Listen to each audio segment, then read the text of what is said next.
Welcome to Nature Revisited, the podcast. For those of you who are new to the podcast, my name is Stefan Van Noorden. And thank you, everyone, for joining me on today's episode with Nadina Galle, the nature of our cities. Nadina Galle is a Dutch-Canadian ecological engineer and a technologist whose work has been featured by the BBC Earth, Newsweek, and the National Geographic. She also produces the podcast, The Internet of Nature.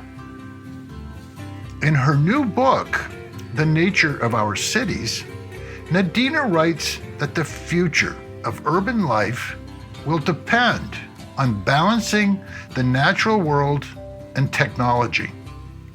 So Nadina, who divides her time between Amsterdam and Toronto, two of the most beautiful cities, joins me to talk about how technology can make a real difference in our cities.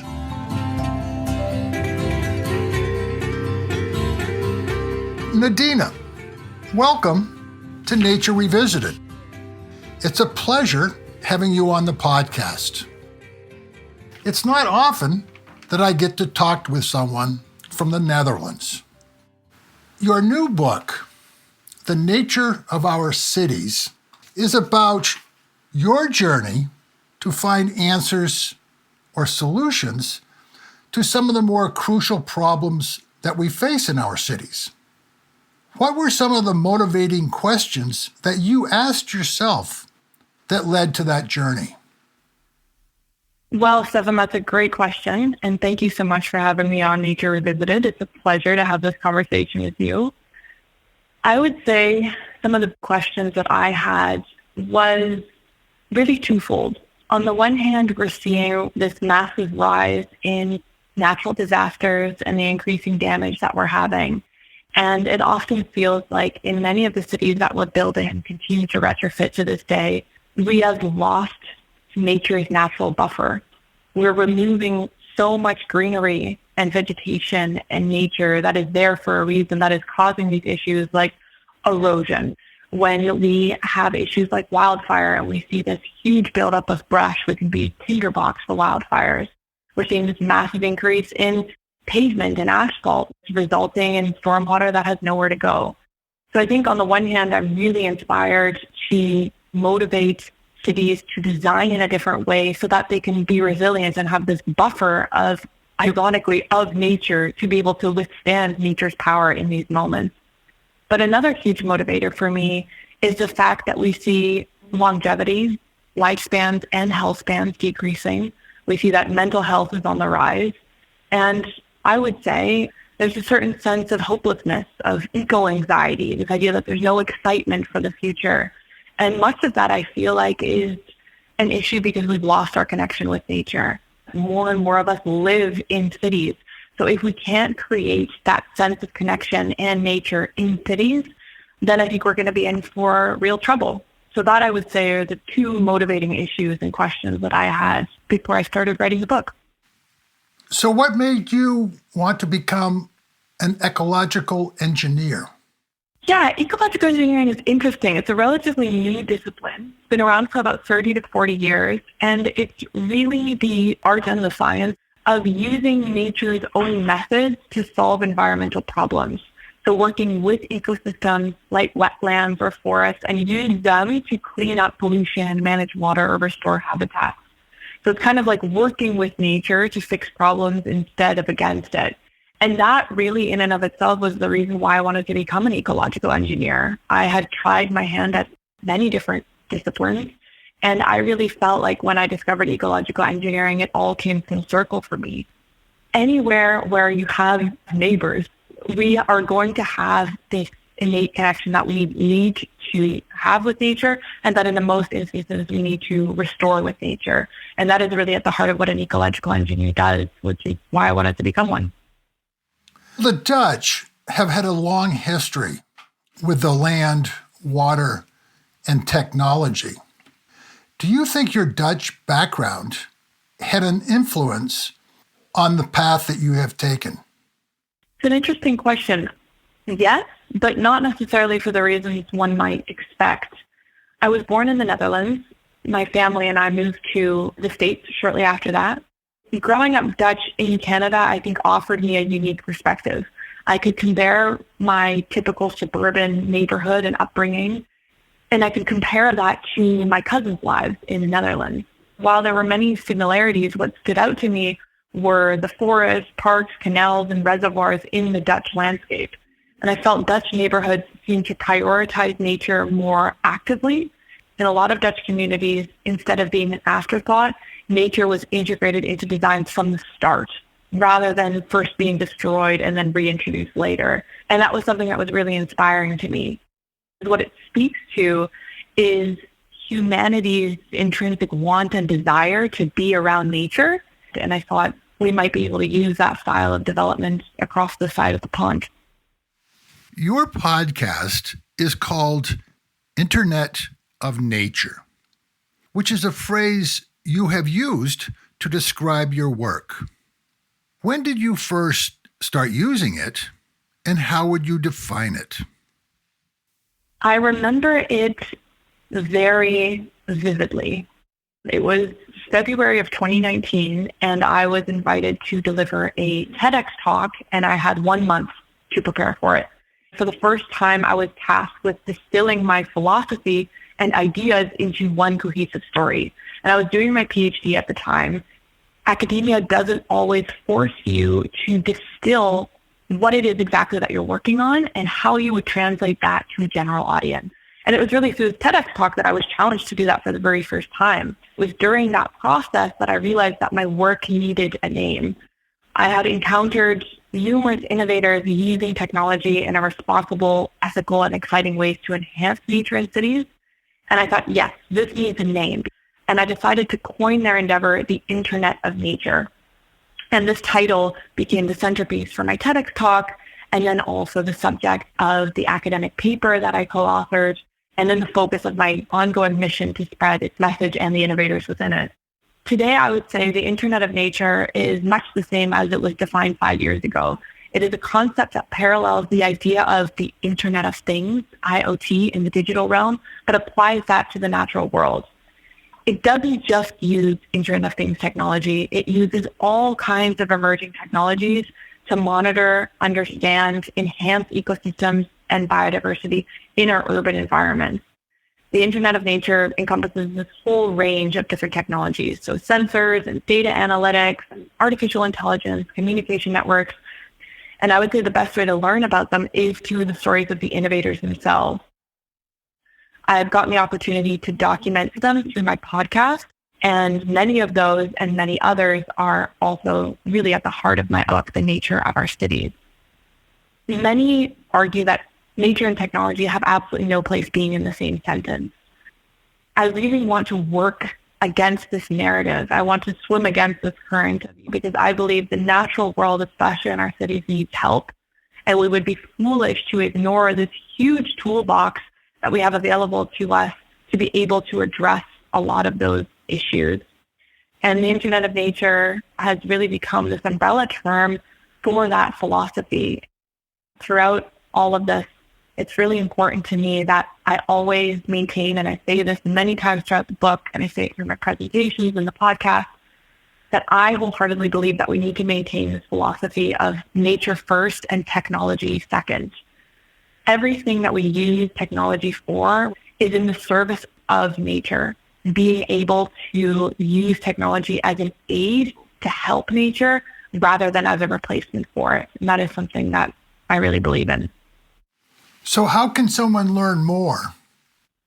Yeah, so I have my website, nadinagalle.com, NADINAGALLE.com. On that website, you'll find a whole host of resources about the Internet of Nature. There's a research there that links to the academic paper. You can also find a link there to the Internet of Nature podcast, which, as I mentioned before, is probably one of the best ways to learn about the different innovators. And then, of course, my book, The Nature of Our Cities, which is at its heart an exploration of who are the people behind this movement that is the Internet of Nature. Your book looks at the major issues that are facing our cities and what some of the emerging technologies are doing to help. Can you share some of the stories and people who are making a difference? Absolutely. I think one of my favorite examples is a woman named Puk van Dijk from Amsterdam. Puk van Dijk had a very nomadic childhood, lived in many different countries, and when it came time for her to settle and have a family of her own, she chose Amsterdam North. Amsterdam North is a neighborhood that is across the River Ij. It's physically quite separated from the rest of Amsterdam. There's ferries that go across the Titu there. The Shell had its headquarters there. There were many shipyards. It was a labor-intensive neighborhood. And that, of course, like many cities that had an area like that, has undergone rapid development. And with that has brought issues like gentrification, loneliness, pollution, deforestation, rise in housing prices. And she saw these issues around her and with her newfound neighbors, and she decided to interview them about it. She was walking home one day and she realized that many of these issues that her neighbors were discussing were parallel to the issues that actually a lot of trees in the north of Amsterdam were facing. And she decided to turn these stories, these interviews, into scripts that were read by local actors as if they were coming from a tree. She selected 6 of these talking trees, and each tree was sharing to listeners the plight that it was going through, whether that was loneliness, pollution, gentrification. She used a really interesting technology to make this happen called geolocated sound. Using that technology, she created something called an immersive audio experience. You went to the start location, you pressed play on an app in your phone, put your phone away, you put your headphones on, and for an hour and a half, you forgot the technology was even there. Based on this geolocated sound, you were actually told via the audio recording where to go. You would go on this hour and a half walking tour, and you would walk by these 6 talking trees. Many of the trees you would hear before you would actually see them. And then when you came close enough, these trees would tell you their stories. And what I think is so beautiful about this story is it is an incredible way to responsibly anthropomorphize trees in order to share their plight. Because this neighborhood is going through a lot of deforestation, it's helping to show humans the issues that trees face and why they're so important to have in our cities and what we can do to protect them. And secondly, I love the technology that's used in this, because technology is facilitating this interaction, but it's not distracting or taking away anything from it. It's just something that's really at the heart of the Internet of Nature, technologies that we can use that work in the background. And the third thing I'll say is that it's become incredibly effective as a tool for knowledge dissemination. It's not just about engaging the local residents and local citizens about what's happening with trees in their neighborhood. There was actually a city planner who mandated that this be mandatory listening for all urban planners within his division in the municipal government of Amsterdam. You could create a tour like this immersive audio experience in any city in the world, whether it's talking trees or whether it's a guided nature walk or shedding light on other natural elements that your city may have. It's a technology that I think is really effective in getting people to look at nature in their cities through a different lens. And that is so important, because if we do not reconnect people with the nature in their cities, there's no way that we can get people to take it seriously and advocate for it on a larger scale. What are some of the other technologies that are helping to bring more trees to our cities, such as sensors? There are a number of urban forestry and urban tree examples in this book. The reason being is that trees are really the most conspicuous element of urban nature in our cities. They're so incredibly important. They play a crucial role in improving air quality, reducing heat, managing stormwater, enhancing biodiversity, providing aesthetic value. But overall, I think are the public health benefits to communities. We're just at the cusp of understanding how important trees are to the public health and well-being of our communities, and they really dwarf all other benefits. They could really be seen as a public health intervention at this point. Some of the other technologies that I talk about are sensors, which I think are a really exciting one. What happens is that when we plant new trees in cities, it is critical that we think about the right place and the right time and the right tree to do so. But once we've answered those questions, it's critical that we think about what does that tree need in soil. The soil is often a very misrepresented and undervalued resource that we have in our cities. If we don't ensure that our soil is healthy, we cannot expect our trees to create these big, bright, beautiful canopies that we require for all these ecosystem services that trees provide. What sensors do is when they're installed, they'll give you real-time information on when you need to water that tree, and probably most importantly, when you do not need to water it. We think often about, okay, when we plant trees, it's important that we water them at the right time. And that is crucial because a tree that gets the right amount of water at the right amount of time actually grows up to 3 times faster than a tree who isn't. More importantly, we are also dealing with issues that actually get too much water. So it's critical to make sure that they're getting the right amount of water at the right time. The sensors, they don't only tell us soil moisture content, they also tell us things like organic matter, the pH of the soil, the temperature of the soil. All of these give us really critical metrics into making sure that we can intervene in soil health for the benefit of that tree before we start seeing the damage to the tree. Because once we start seeing that damage to the tree, it's often too late to save it. Another technology I'll mention that I'm excited about is the idea of LiDAR. It is essentially a laser coming from a scanner on top of either a car or a backpack. And essentially it's measuring the distance from that scanner to whatever object it hits first, meaning that you're left with this 3D map of your surroundings. And many cities are using this technology now to be able to map their city's trees, a process which by foot could take years and years and is subject to much human error, not to mention that it takes so long, meaning that the first data that you collect is often outdated by the time that the whole data set is ready. But we can actually have tree inventories done within a matter of days rather than a matter of years and much more cost effectively. Once the digital map is made, we can use these algorithms to be able to decipher how big is the tree, how large is its crown, how big is the trunk, what condition is it in. Once we have that information, we can actually use that data to really challenge how we measure the success of urban forestry. We live in this era of million tree planting campaigns. We've become so obsessed with how many stems that we're putting into the ground each year that we've forgotten what matters is, are we having year over year canopy growth in our cities? Are we having more canopy than we did in the last year? And using this LiDAR mapping technology, that is actually something that we can measure. And because of that, we can change how urban forestry success is defined. Right now in city councils, tree success is seen as, did we plant more trees than were removed?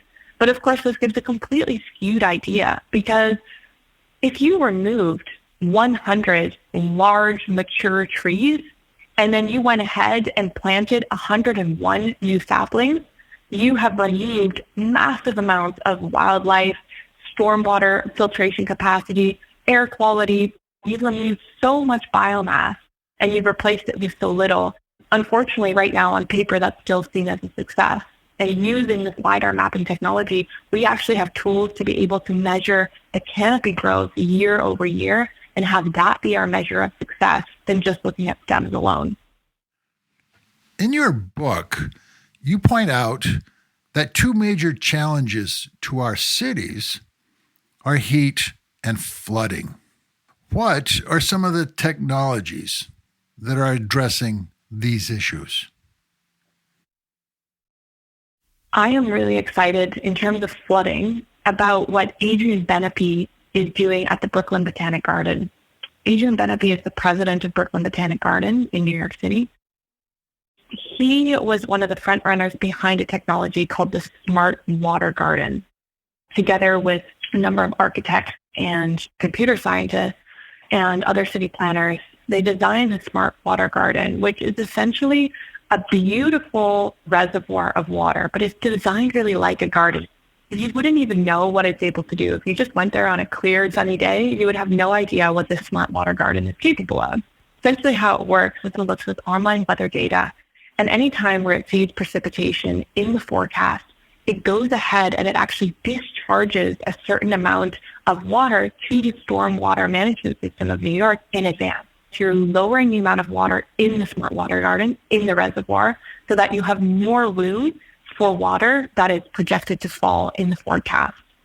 A beautiful example of public space that people can enjoy on clear, beautiful, sunny days, and it's life-saving in times of extreme precipitation. In terms of heat, one of the people that I'm really excited about in this space is Dr. Vivek Shardas. And what Vivek has done is he has revolutionized how we measure heat, and particularly hyperlocal measurements of heat in our cities. He founded a company called Kappa Strategies, spearheaded this movement called the Heat Watch campaign. It is a completely community science, citizen science mapping initiative that happens every year where they send low-cost sensors to volunteers. Those volunteers are asked to install the sensors either on their bikes or their cars and either drive or cycle a predetermined route multiple times a day for several days to map where there is excess heat in those communities.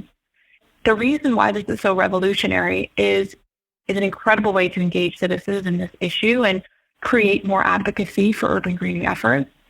But the best way we had to do this before was through satellite measurements, which were incredibly granular. They didn't offer much insight into what extreme heat feels like on the street level. Having hyperlocal measurements is critical to being able to communicate that information to city councils so that they can target exactly where there need to be urban greening interventions, because urban greening is our best defense at lowering temperatures at the street level, in addition to having all of these other fantastic benefits.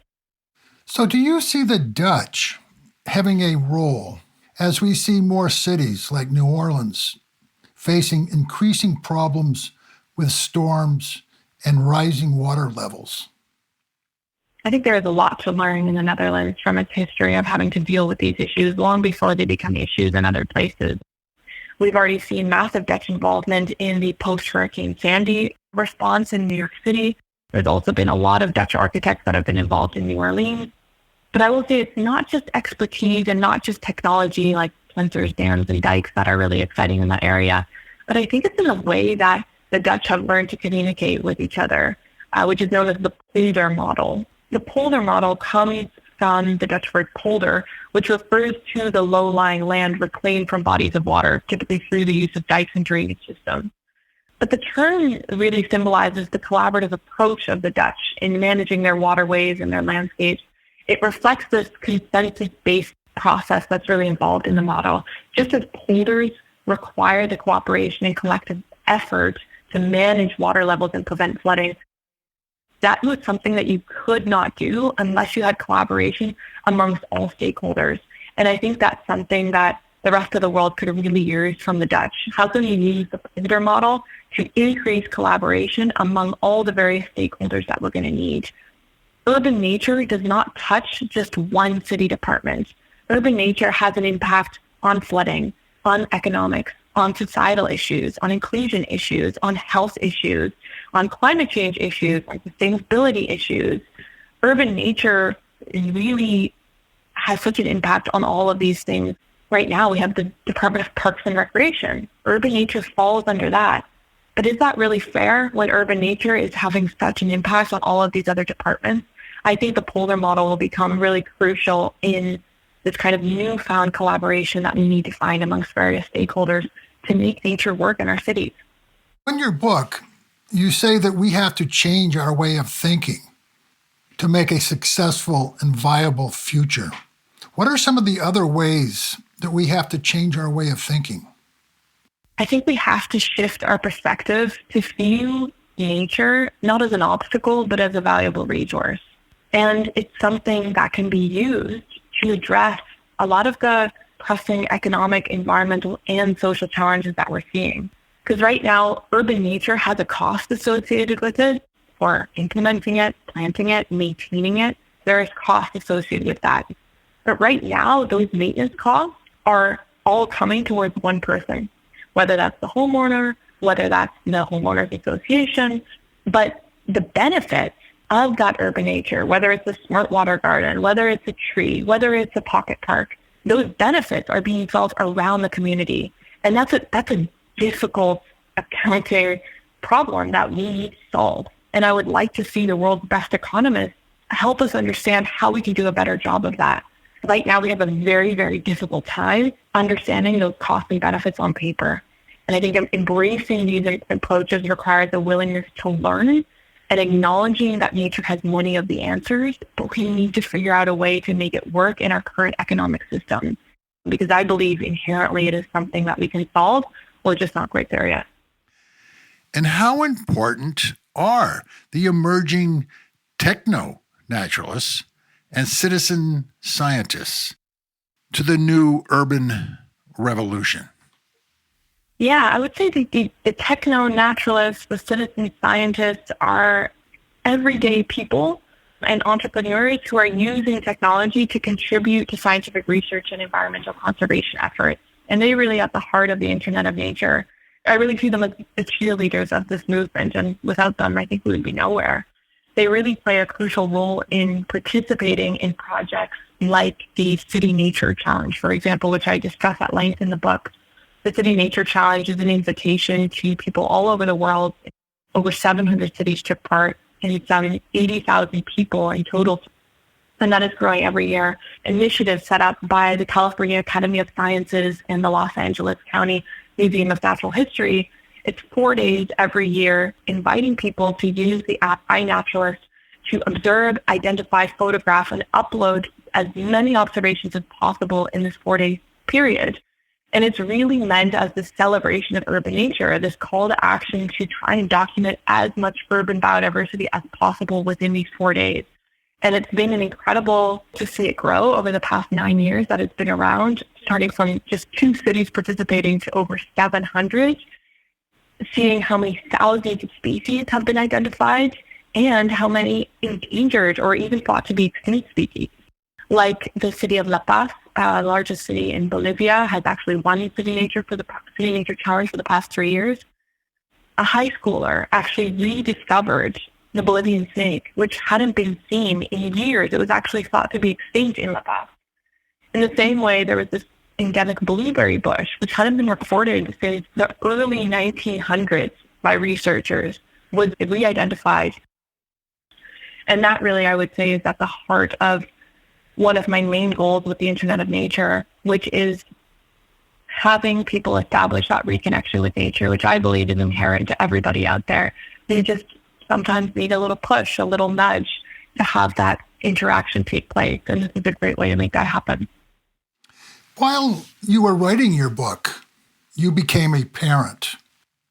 What is your biggest concern when it comes to teaching your child about the difference between technology and nature? That is correct. I found out I was pregnant just days after I signed my book deal. And it was incredible to be able to share this. And I really feel the book and the baby have become intrinsically linked for that reason. And it caused me to really change also the order of the chapters in this book. As I was preparing to become a parent, one of the big issues that is grasping up the hearts and the minds of many parents in this day and age is how can you ensure that your child is a digital native, because that is the world that we're growing up to, but at the same time spending the majority of their time outside and really understanding the primacy of nature. Understanding that while technology can provide valuable tools to enhance our understanding and care for the natural world, it's important to emphasize that nature itself is the ultimate wisdom and solutions. And I really want to instill this perspective into my child and instill and cultivate a deep respect for the environment and foster this mindset of stewardship. And now it really has become somewhat of a personal mission. So what do you hope the reader will take away with them after reading your book? I would hope that the reader takes away the idea that small doses of urban nature are just as crucial for our health and well-being as expansive wilderness areas. For the vast majority of people, it is the day-to-day interactions with nature, these daily doses of nature, and that is incredibly important, whether it's a nearby park for family outings or even just a view of the mountains from their office. I would really encourage all the readers, after reading this book, to step outside, discover what nature they have within even walking distance of their homes, and see what steps you might be able to take to enhance those spaces.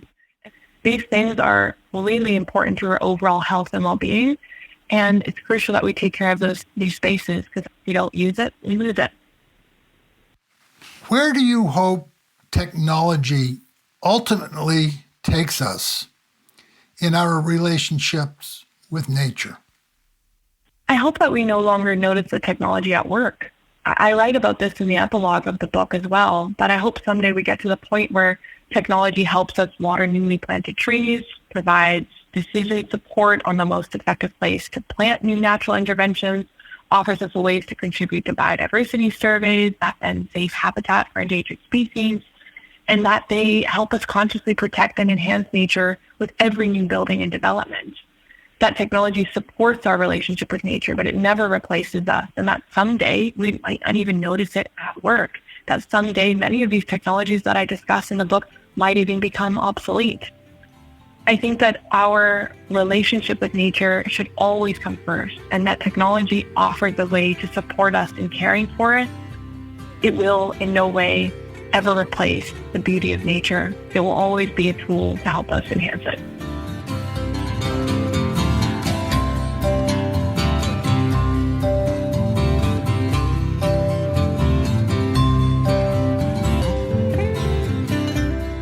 I hope you enjoyed my conversation with Nadina Galle, and that you get the opportunity to read her new book, The Nature of Our Cities, and to listen to her podcast, The Internet of Nature.